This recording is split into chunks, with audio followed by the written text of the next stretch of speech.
Karthikappally block Congress കമ്മിറ്റിയുടെ നേതൃത്വത്തിൽ വൈദ്യുതി ചാർജ് വർധനയ്ക്കെതിരെ കാർത്തികപ്പള്ളി KSEB ഓഫീസിലേക്ക് മാർച്ച് നടത്തി.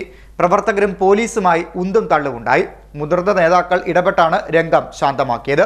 March KPCC secretary N. Ravi ഉദ്ഘാടനം ചെയ്തു. കാർത്തികപ്പള്ളി ബ്ലോക്ക് കോൺഗ്രസ് കമ്മിറ്റിയുടെ നേതൃത്വത്തിൽ വൈദ്യുതി ചാർജ് വർധനയ്ക്കെതിരെ കാർത്തികപ്പള്ളി KSEB ഓഫീസിലേക്ക് മാർച്ച് നടത്തി.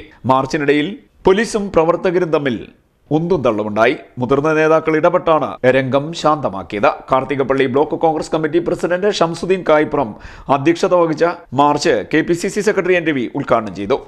മൂലം കഷ്ടപ്പെടുന്ന കേരളത്തിലെ ജനങ്ങളുടെ മേൽ അധിക നികുതി അടിച്ചേൽപ്പിച്ചുകൊണ്ട് വെളിച്ചം കാണുന്നവർ, അതുപോലെ ഫാൻ ഉപയോഗിക്കുന്നവർ, കാർഷിക വൃത്തിക്ക് വൈദ്യുതി ഉപയോഗിക്കുന്നവർ എല്ലാവരെയും വളരെ ദോഷകരമായി ബാധിച്ചുകൊണ്ടാണ് ഈ വൈദ്യുതി ചാർജ് വർധനവ് നമ്മുടെ സംസ്ഥാന ഗവൺമെന്റ് നടത്തിയിരിക്കുന്നത്. ഇപ്പോൾ പറയുന്നത് ഉടനടി 16 പൈസ വൈദ്യുതി ചാർജ് ഈ വർഷം വർദ്ധിപ്പിക്കുന്നു.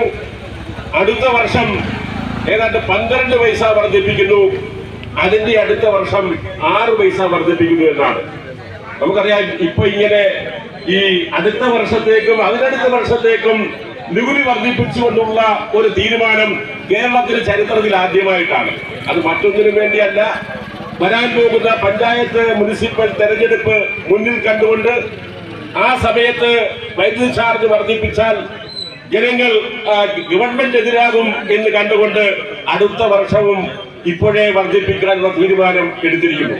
എന്തായാലും മൂന്നാം വർഷം 6 പൈസ വർദ്ധിപ്പിക്കും എന്ന തീരുമാനം പിണറായി സർക്കാർ എടുത്തെങ്കിൽ അത് കേരളത്തിൽ എന്തായാലും നടപ്പാക്കാൻ പോകുന്നില്ല.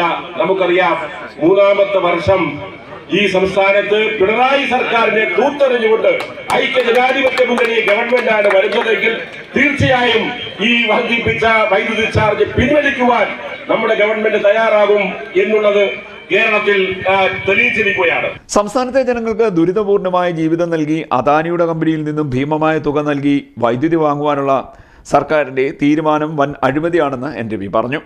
DCC ഭാരവാഹികളായ Munjanad Ramachandran, advocate V. Shukkoor, advocate MB Saji, D. Kasinathan, Jacob Thampan, S. Vinod Kumar, K. Babukuttan, KA Latheef, MA Kalam, Prasannan Thrikkunnapuzha, Raghunathan, Sudheer, Kumarapuram, Sasikumar, Chittakkad Raveendran, Rajagopal, Suresh Ramakrishnan, Padmashree Sivadasan, H. Niyas, PR Sasidharan, MA Aju, Ranjith Chingoli, Ravipuran Raveendran, Puthussery Radhakrishnan, Aneesh Mohan, Sreedevi Raju, G. Sajini തുടങ്ങിയവർ സംസാരിച്ചു. CDNet news, Harippad.